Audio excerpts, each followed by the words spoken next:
Hi folks, sometime before lunch when I had better lighting, I was telling you about entrepreneurial motives and the motives of entrepreneurs, and now I want to finally talk a little bit about entrepreneurial cities. In this video I'm going to talk about the characteristics of entrepreneurial cities and give some examples of the kind of innovations and new combinations that they introduce. And then in the following video I'll talk briefly about Hong Kong.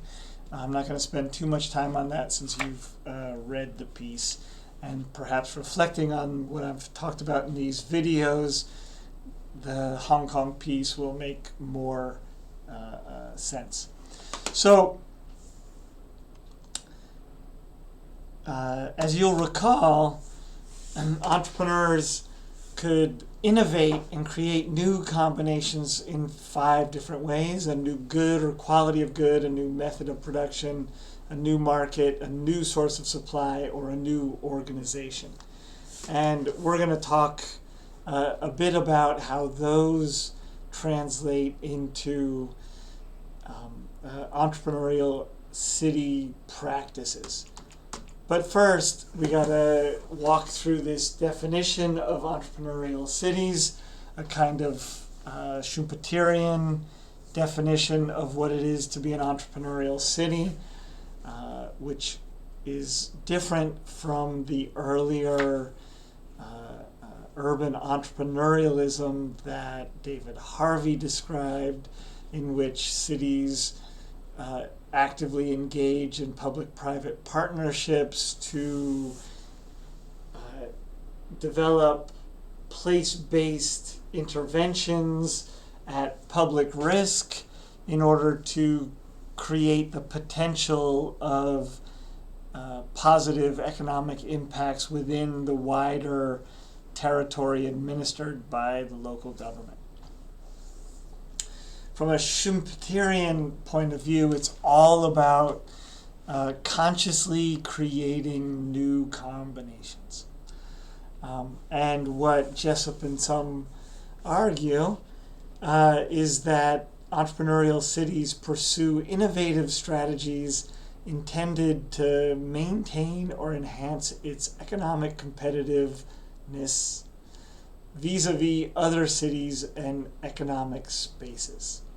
Right? So, in essence, it is about innovating in order to be more competitive, which makes it different from simply well-performing cities. Some cities, Silicon Valley for quite a while, just performed well by accident. Right? Just things combined in just the right way and things went quite well. An entrepreneurial city, though, actively pursues these strategies of innovation in order to build their local competitiveness. So there's a distinction to be made there. And a connected distinction to be made is that the strategies are real and reflexive. They're not just as-if strategies, but they're explicitly formulated and pursued, right? What this means is that these strategies for competing are genuine strategies. It's not an as-if strategy that we can imagine that a particular strategy was adopted, that Silicon Valley actively adopted internet innovation in order to turn itself into what it is. That's kind of an as-if thing, because it just happened. But I mean, with hindsight, Captain Hindsight, we can look back and see, well, as a whole, they adopted this. Overall, anyway, adopted this new strategy of producing goods for the internet, and producing the internet itself, and that was their strategy. But it really just sort of evolved that way, as far as I know. In the case of an entrepreneurial city, it's a real concrete strategy that means that people have articulated this strategy. They've, and they have actively implemented policies, programs, initiatives in order to pursue that strategy. And to this extent, that means it's also reflexive, which means it's self-conscious, basically, right? It thinks about itself.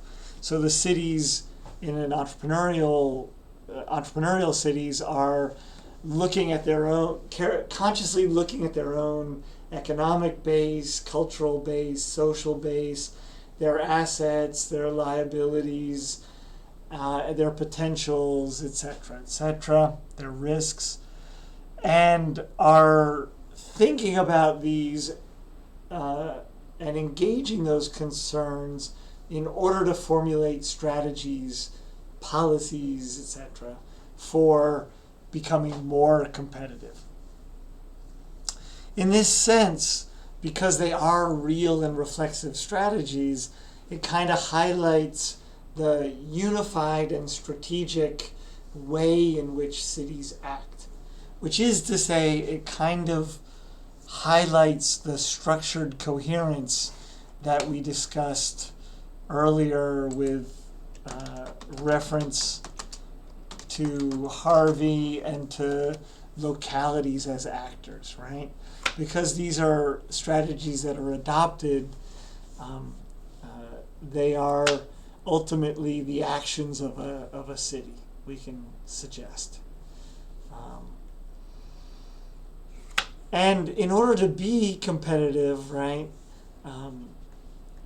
you have to be reflexive, right? And this is this reflexivity is a key piece, right? Because you need it not just to formulate the strategies, but to put yourself into on a basis or in a cycle of permanently innovating, right? Once you get into this loop of entrepreneurialist urbanism, you have to continue to innovate because others will copy your innovations, and so you have to move on further, right? This is very much an economic kind of business model of competitiveness. Really, we are thinking about cities here as firms who are innovating and perpetually innovating new products, new combinations in order to maintain their competitiveness and economic growth.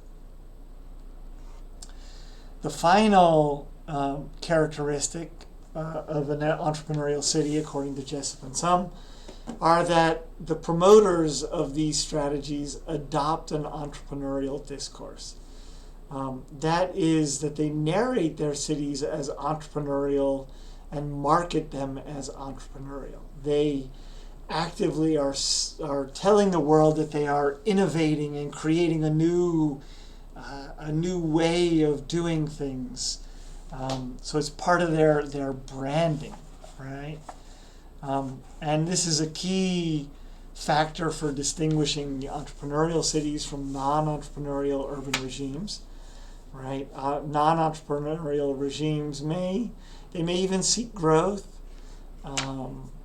They may seek to build the local economies, but they're not necessarily describing their own efforts as entrepreneurial, and they're not trying to sell their cities as being self-consciously innovative. And the second aspect of this that I think is really interesting and quite important is that typically this discourse, this entrepreneurial discourse, is oriented around what they call an imagined economy. This is from Jessup's own work, which is awesome. Bob Jessup is great.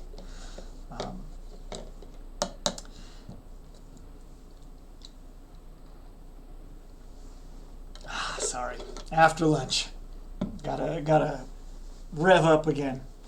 So, entrepreneurial discourse is often about an imagined economy. That is, it's the economy that they're trying to create, right? Because in order to be an entrepreneur, in order to create a new combination, you have to have a vision of what that new combination is going to look like. You have to have an imagined future in place in order to guide the strategy and introduce these new combinations, right? If you don't have an imagined economy, you're just seeking growth. You're just seeking to inflate existing networks. You don't have to have a vision to grow that, but you do have to have a vision to change the way it is structured. And that should remind you of a certain somebody from early in the semester whose ideas you are using now to write a paper. And that is Lefebvre's notion of transduction, right? There is in this a certain way of imagining an impossible possible future that emerges from where people are right now. And that imagined future itself is a way of reshaping the present to realize and actualize that imagined economic future. So there's that, right? And this imagined economy, of course, is also part of creating local understanding and a local identity as well, as we described earlier. Because it's this imagined economy that's going to be what we all become.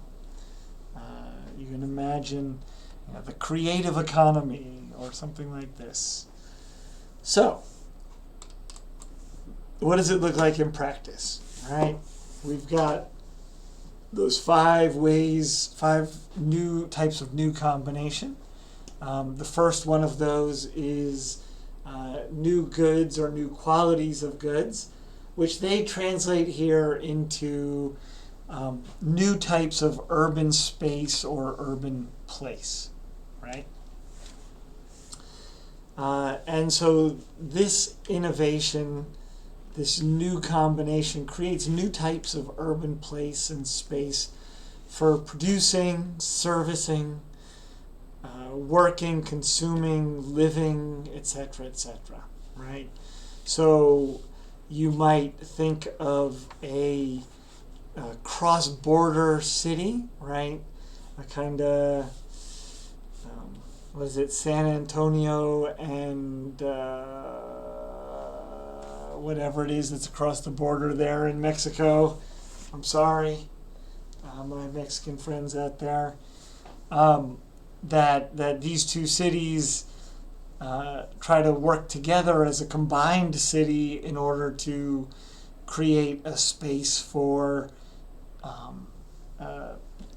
manufacturing innovation. Similarly, you can look at the Pearl River Delta with Hong Kong cross-border to Guangdong, right? The whole province there, sorry. And you can also think about perhaps smart cities, right? Here's a compact smart city being advertised as an innovation and a new vision of the future, right? It's, what does it say here? Incheon's past and present and future. We can, the place where we can see Incheon's past, present, and future. The compact smart city. So it's, positioning this as a new type of urban place or space. And let me take this opportunity to point out that in particular, Korea has tried to engage in the smart city or ubiquitous city, as they used to call it, as very much as an entrepreneurial strategy for attracting investment and attracting customers, right? So Incheon, Songdo, Shindoshi, Songdo, New City, New Town, is supposed to be a hotbed for smart city technology that is supposed to work as a model that will attract developing countries to hire Korean firms to build those cities. A little more on that in a minute, because I'm going to use this example a few times in the next in our review of these 5 approaches. And here's the second one, right? The second way is that there can be new methods of space or place production that create location-specific advantages for producing goods or services or other urban activities, right? So this means that there are different ways that they introduce new means of producing space, right? And you can think, for example, the examples they give is regulatory undercutting. That's not so innovative anymore, but but the Incheon Freeze economic zone reduces taxes and other regulatory reporting duties, obligations on behalf of international firms in order to make it more attractive. Bangkok has tried something similar to that. You might introduce, new physical infrastructure. In this case, the smart city infrastructure, which in Sungdo's case involves trash chutes, which is really an old technology, but they've remarketed it. It involves these sort of smart technologies for contacting doctors and for managing traffic, etc., etc. So these are new ways of doing it, and perhaps even to a certain extent, the fact that this is largely reclaimed land on a large scale that is a new way of producing space. And not only that, not only did they do this, but they globally marketed the construction of the city, well, globally, with the idea of attracting foreign investment in order to build schools, international organization headquarters, office buildings, etc., etc., in order to quite cleverly to make the place more international to begin with, which will make it more attractive to an international audience, right? So it's a new method of producing this kind of place. Hasn't worked so great, but as an entrepreneurial strategy, it's an ideal example. You can also, of course, innovate and create new markets, discover and build new markets. And this can be cultural districts, for example, gay neighborhoods, Chinatowns in many non-Chinese cities. You create these little places that are that create a new market, right?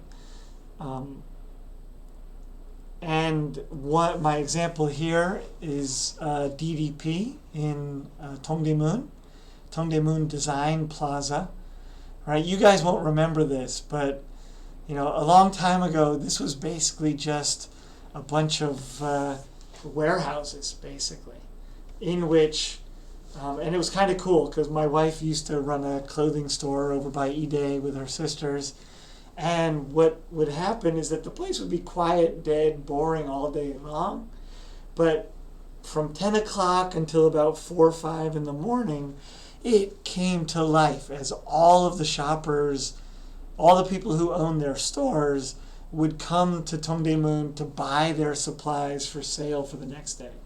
Some of this still happens, of course, right?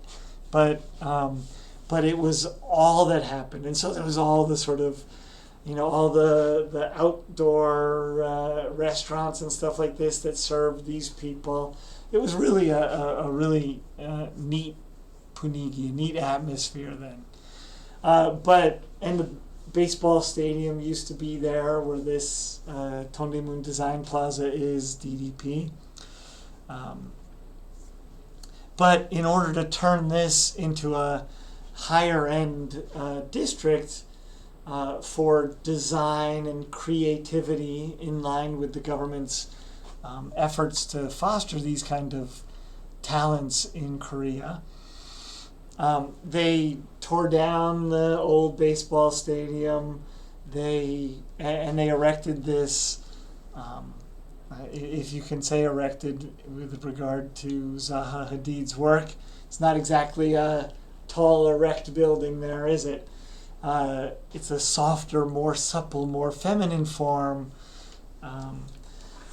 designed by Zaha Hadid, who's really pretty amazing work, actually. I mean, I really do love the shapes of her buildings, and I don't want to.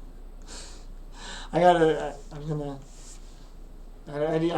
don't need to do this, but I will tell you, because even though she's passed away now, she almost became the dean of the architecture school at Columbia University when I was there, and she was ultimately, she didn't, because she basically made an incredibly demanding offer, which was that if she were to become dean of the school, they would have to fly her back and forth to London first class every week, and that she would be able to replace the entire upper management of the school with people of her choosing. And they had to provide a house and all of this crazy, crazy stuff, an apartment. So she made just this impossible demand, so the university said no. And so I did not want to like DDP, but I do, man. It's such a nice place to walk around. It's such an interesting building. If you haven't walked around there ever or lately, you really should go back and check it out. Unfortunately, some of the craftsmanship is not up to the standards that they should have been for building this building, but according to an architect friend of mine. But even still, just the sort of perpetual discovery that you experience walking around there is just great. I like it. And so this, and this has become the center of a new sort of shopping district and really a destination location for particularly international visitors to Seoul, right? So this is precisely a way of creating a new market for design and fashion by reconceiving the space and the place itself, by creating a new place. But it can also be done by place marketing specific cities in new areas, right? The I Heart Seoul or I Sold You advertising is a way of branding and marketing the city, and you might try, cities often try new destinations to attract visitors from those places. And you might also try to modify as they say, the spatial division of consumption by enhancing quality of life for residents, commuters, or visitors, which is part of what DDP does, right? What this sort of complicated statement suggests is that you can basically redesign an area to improve the quality of life and thus attract people with more money. You can gentrify the area, which we'll talk about in a month or so from now. And that's a way of opening a new market by making it more attractive to these people with greater amounts of money. Number 4 on our list is you can find or conquer new sources of supply. In the case of cities, this can be sort of reduced to a couple. One you can see in this image here is by importing immigrant workers. These are Bangladeshi workers, I think in Ansan here in Korea, who do very low-wage jobs that Koreans supposedly refuse to do. And another option in finding new supplies might be reskilling or retraining people. Right? You lose, you lose manufacturing industry, so maybe you retrain people to do teleconferencing or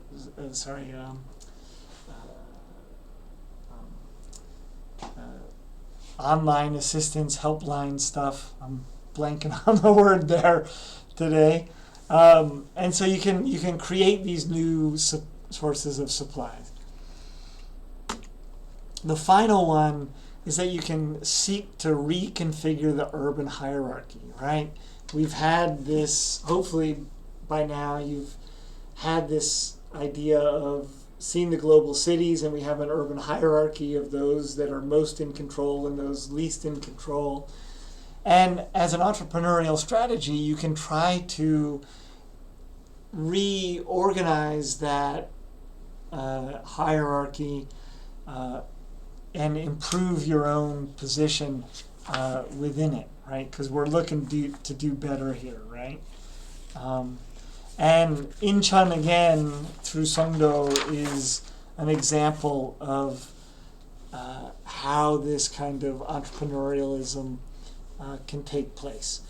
Incheon, Songdo, the tri-port with the seaport, the airport, and the information port of Songdo City, Smart City, was originally intended to position Incheon as the hub of Northeast Asia, right? So there's a very conscious entrepreneurial strategy to attract all of these international businesses and entities and headquarters in Incheon, right next to the airport, with easy access throughout Northeast Asia. And so that was this kind of attempt at reconfiguring the urban hierarchy. And so I will stop this video here, having covered the definition of an entrepreneurial city according to Jessup and Sung, though you can disagree with this definition, of course, and characterizing the 5 types of entrepreneurial innovation, the 5 types of new combinations that can be introduced by these entrepreneurial actors, urban actors, with their structured coherence. And in the next video, I will talk a little bit about Hong Kong.